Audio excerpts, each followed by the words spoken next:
আসসালামু আলাইকুম, সকলকে স্বাগত জানাচ্ছি একটা পিসি বিল্ডের ভিডিওতে। বাজেট মোটামুটি 40,000।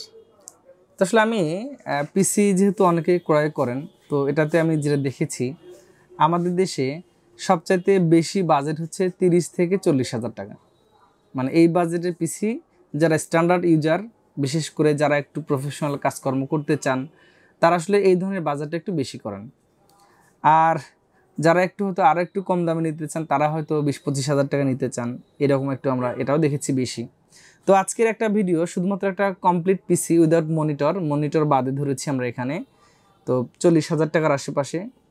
তো 40,000 টাকার আশেপাশে আপনি কী ধরনের কম্পোনেন্ট দিয়ে একটা পিসি বিল্ড করতে পারেন একটা ধারণা দিয়ে দিব। তো এটা জাস্ট ধারণা, এটা কোনো রিভিউ না। আশা করি ভালো লাগবে আপনাদের। যদি ভালো লাগে একটা শেয়ার করে দিবেন আপনার বন্ধুবান্ধবের কাছে, তাহলে হয়তো যারা নতুন কম্পিউটার কিনতে চান তাদের জন্য এই ভিডিওটা যথেষ্ট ভালো একটা আইডিয়া হতে পারে। তো আজকের এই পিসি বিলটা ধরেছি শুধুমাত্র ইন্টেল দিয়ে, ইন্টেল প্রসেসর ব্যবহার করেছি এখানে। কোয়ালিটি সবই ভালো হবে, আপডেট প্রোডাক্ট, এবং আপনার এখানে অনেক আপডেট করার সুযোগ আছে। প্রসেসর হিসেবে দিয়েছি ইন্টেলের কোর i5 12 জেনারেশন, মডেল হচ্ছে 12400। তো 12400 এই প্রসেসরটা দিয়ে আজকের এই পিসি বিলটা ধরা হয়েছে। আর আমার মনে হয় বাজেটের মধ্যে এটা যথেষ্ট ভালো হতে পারে। তো কোর i5 12 জেনারেশন, এটা হচ্ছে 6 কোর 12 থ্রেডের প্রসেসর। আর এটা অ্যাকচুয়ালি একটা আনঅফিসিয়াল প্রসেসর। তো আমার মনে হয় যে ইন্টেল প্রসেসরগুলো যেহেতু পিনলেস প্রসেসর, আপনি এখানে আনঅফিসিয়ালগুলো নিলে অতটা ঝুঁকি নেই। তো আমার মনে হয় আপনি এটা আপনার পছন্দ লেগে রাখতে পারেন। এই প্রসেসরটা যদি আপনি এখন কিনতে চান মার্কেটে, তাহলে হয়তো 19,500 এর আশেপাশে পাবেন। আমরা আজকে এই পিসি বিল্ডের প্ল্যানিংয়ে ধরেছি 18,500 টাকা। তো 18,500 টাকায় আজকের এই প্রসেসরটা থাকবে এই পিসি বিল্ডের প্ল্যানিংয়ে।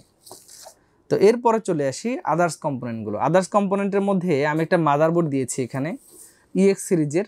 এটা হচ্ছে অ্যাসুসের H610M V3D4, অর্থাৎ এটা একটা DDR4 সিরিজের মাদারবোর্ড।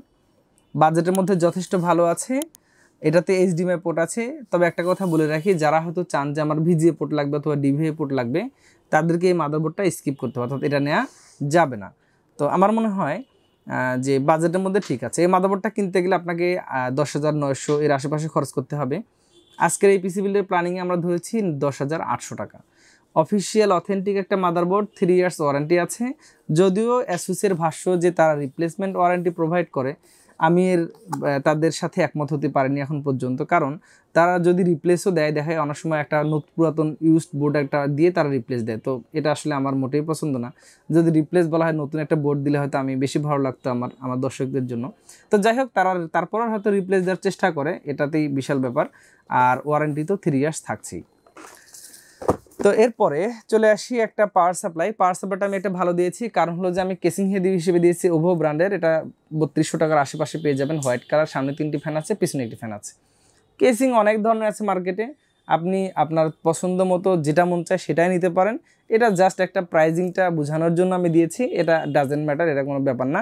আপনি আপনার প্রয়োজন মতো নেবেন। তবে হ্যাঁ, আমি বরাবর বলি আপনার পিসি বিল্ডের জন্য পাওয়ার সাপ্লাইটা সবসময় মোটামুটি ভালো ব্যবহার করবেন, তাতে করে অনেক ওয়ারেন্টির হ্যাসেল থেকে আপনি বেঁচে যাবেন। নর্মাল পাওয়ার সাপ্লাইগুলো ব্যবহার করলে নানা ধরনের সমস্যা হতে পারে, বাট একটু কোয়ালিটি পাওয়ার সাপ্লাই ব্যবহার করলে আপনাকে সার্ভিস সেন্টারে আসার পরিমাণটা তুলনামূলক কমে যাবে। দিয়েছি অ্যান্টেকের মেটা সিরিজের একটি পাওয়ার সাপ্লাই 350 ওয়াট, 2500 থেকে 2600 টাকার আশেপাশে এটা পাওয়া যাবে। 2 বছর ওয়ারেন্টি আছে, এবং এটা আমার কাছে যেটা মনে হয়েছে বাজেটের মধ্যে যথেষ্ট ভালো একটা পাওয়ার সাপ্লাই। এরপর চলে আসি র্যামে। র্যাম হিসেবে দিয়েছি আমি লেকজার ব্র্যান্ডের একটা র্যাম।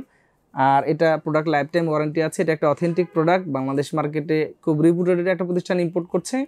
হিটসিং ছাড়া এই র্যামটি আপনি 2,000 টাকার মধ্যে পেয়ে যাবেন। আমার মনে হয় বাজেটের মধ্যে আপনি আপনার পছন্দ তালিকায় র্যামটা রাখতেই পারেন। এসএসডি হিসেবে দিয়েছি একটা অথেন্টিক এসএসডি, গিগাবাইট ব্র্যান্ডের। এটা হয়তো আপনি 2300 টাকার আশেপাশে পেয়ে যাবেন। অফিসিয়াল অথেন্টিক N.2 NVMe এসএসডিটি আমার মনে হয় এটা বাজেটের মধ্যে যথেষ্ট ভালো হবে। তো এরপরে চলে আসি একটা কিবোর্ড মাউসটা আমি কোয়ালিটি দেওয়ার চেষ্টা করেছি এখানে। এফোরটেকের KK3330 একটা কম্বো প্যাকেজ, একটা কিবোর্ড আছে, একটা মাউস আছে। তো আমার মনে হয় এফোরটেকের এটা বাজেটের মধ্যে খুবই ভালো। যারা খুব স্মুথ টাইপিং চান, তারা আসলে এফোরটেক, লজিটেক এই ধরনের কিবোর্ডগুলো ব্যবহার করতে পছন্দ করেন। তো আমার মনে হয় যে এটা কিন্তু আপনি নিশ্চিন্তে আপনার পছন্দ তালিকায় রাখতে পারেন। তো বন্ধুরা, এগুলো ছিল মোটামুটি কম্পোনেন্ট। তো আমার কাছে যেটা মনে হয় যে বাজেটের মধ্যে এই কম্পোনেন্টগুলো দিয়ে পিসি বিল্ড করাটা অবশ্যই একটা বুদ্ধিমানের কাজ। যারা বিশেষ করে 4th জেনারেশন 6th জেনারেশন, দেখা গেল যে অনেকে 6th জেনারেশন পিসি বিল্ড করেন 30,000 টাকা দিয়ে, তা আমি মনে করি যে ওদিকে আপনার যাওয়া উচিত হবে না। পারলে একটু বাজেট বাড়িয়ে ভালো মানের কোয়ালিটিফুল প্রোডাক্টগুলো পারচেস করলে আপনার ভবিষ্যতের যদি আমি ভ্যালু ফর মানি চিন্তা করি, অর্থাৎ আপনি আরও অনেক দিন এটার একটা স্টেবল প্রাইস থাকবে, আপনি রিসেল ভ্যালুটা মোটামুটি ভালো পাবেন। ইভেন এটার কোয়ালিটি, কাজের পারফরমেন্সগুলো খুবই ভালো হবে। আপনি ধরেন কী ধরনের কাজ করবেন, আপনি ফ্রিল্যান্সিংয়ের কাজগুলো করতে চান, ধরেন টুকটাক গ্রাফিক্স ডিজাইনগুলো করবেন, ভিডিও এডিটিংয়ের কাজগুলো করবেন, উইদাউট জিপিইউ এটা মোটামুটি ভালো চলবে। তবে হ্যাঁ, যখন আপনি গ্রাফিক্স কার্ড লাগাবেন প্রফেশনাল কাজগুলোর জন্য সেটা আরও বেটার। তো যাই হোক, মোটামুটি এগুলোই ছিল। 40,200-300 টাকা হয়ে যায় মেবি। তো এটা অ্যাভারেজে 40,000 টাকার আশেপাশে। আমার মনে হয় এই আইডিয়াটা একেবারে খারাপ না, আপনার জন্য খুব ভালো হতে পারে। আর কথা নয়, ভিডিওটা কেমন লেগেছে জানাবেন। আপনি আমাদের শোরুমে এসে নিতে পারেন, computer vision, press club market, 2য় তলা, রংপুরে। এবং ইভেন আপনি যদি অর্ডার করেন আমরা পাঠিয়ে দিব যত্ন সহকারে আপনার কাছে। 24 থেকে 48 ঘন্টায় সারা দেশের যে কোনো জায়গা থেকে আপনি পেয়ে যাবেন ইনশাল্লাহ। তো বন্ধুরা, ভিডিওটা কেমন লেগেছে জানাবেন, একটা শেয়ার করে দিবেন আপনার বন্ধু বান্ধবের কাছে, আত্মীয় স্বজনের কাছে। তারা হয়তো শিখে যাবে যে কিভাবে একটা এই বাজেটের মধ্যে পিসি বিল্ড করা সম্ভব। সেই সাথে সাবস্ক্রাইব করে আমাদের চ্যানেলের সাথে থাকবেন। আর অবশ্যই সাথে থাকবেন কম্পিউটার ভিশনের। আবার নতুন কোনো ভিডিওতে দেখা হবে। আল্লাহ হাফেজ।